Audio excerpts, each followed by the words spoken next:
सुप्रभात। आइए एक बार अपने आपका हमारी बायोलॉजिकल क्लास में स्वागत है। और आज हम अध्ययन करेंगे, जैसे कि हम पहले ही वादा कर चुके थे पिछली वीडियो में कि हम आगे अध्ययन करेंगे।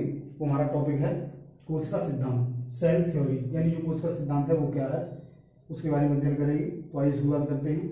मैथियस स्लीडन 1838 तथा थियोडर खान 1839 ने कोशिका सिद्धांत को प्रतिपादित किया। यानी कई बार इस प्रकार से प्रश्न पूछा जा सकता है कि कोशिका सिद्धांत को किसने प्रतिपादित किया। कोशिका की खोज किसने की थी वो हम पहले जान चुके हैं। 1665 में इसकी खोज हुई थी। और कोशिका सिद्धांत है जो मैथियस स्लीडन और थियोडर खान ने प्रतिपादित किया था। तो इसकी जो कोशिका सिद्धांत की विशेषताएं हैं उन विशेषताओं के बारे में देखते हैं। सबसे पहले है कोशिका जीवों की संरचनात्मक इकाई होती है। यानी जो कोशिका है, जैसे जो मकान है ईंटों से मिलकर बना होता है, उसी प्रकार से हमारे शरीर जो है सभी जीवों का, हमारा ही सभी जीवों का जो शरीर है वो छोटी छोटी कोशिकाओं से मिलकर बना होता है। कुछ जीव ऐसे भी हैं जो एक कोशिकी हैं। दूसरा है कोशिकाएं उपापचय क्रियाओं की इकाई होती है। यानी जो हमारे शरीर में उपापचय क्रियाएं होती हैं उन सभी क्रियाओं का कार्य का संचालन कोशिकाओं के द्वारा ही किया जाता है। कोशिकाएं आनुवंशिकता की इकाई, यानी जो कोशिकाएं उनके द्वारा आनुवंशिकता यानी एक पीढ़ी से दूसरी पीढ़ी में कुछ गुणों का ट्रांसफर होता है। हम जानते हैं इसमें ही डीएनए और आरएनए होते हैं।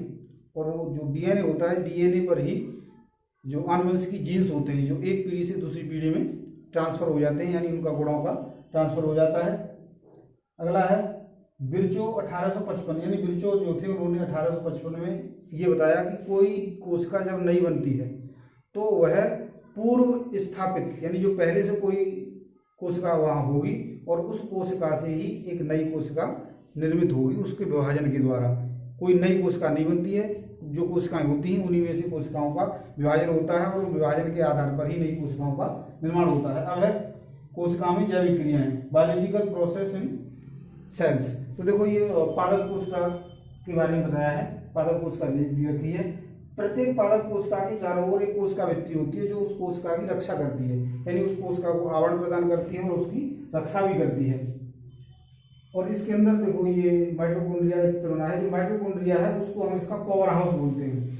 इसमें क्या होता है, माइटोकॉन्ड्रिया कोशिका का पावर हाउस होती है और इसमें खाद्य पदार्थों का अवशोषण होता है और उस अवशोषण से अपार मात्रा में ऊर्जा मुक्त होती है जो उसी कोशिका की विभिन्न उपापचय क्रियाओं में उसकी सहायता कर कोशिका है उसकी संरचना के बारे में और जो बिंदु हैं उनका अध्ययन करते हैं। तो जिस प्रकार कोई कारखाना होता है और उस कारखाने में अलग अलग वस्तुओं को एक ही कोई चीज़ बनानी है, उसके अलग अलग पार्टों को बनाने के लिए अलग अलग कर्मचारी हमारी फैक्ट्री में उपस्थित होते हैं, उसी प्रकार से हमारी जो कोशिका है उस कोशिका के अंदर भी विभिन्न प्रकार के कोशिकांग होते हैं, वह अलग अलग कार्य करते हैं। जैसे CO2 जो हरित लवक होता है इसका, वह CO2 की उपस्थिति में और जल की उपस्थिति में प्रकाश संश्लेषण की क्रिया के द्वारा शर्करा का निर्माण करती है और यह शर्करा हमारे शरीर के जो विभिन्न कार्य हैं उनको करने में संचालित करती है।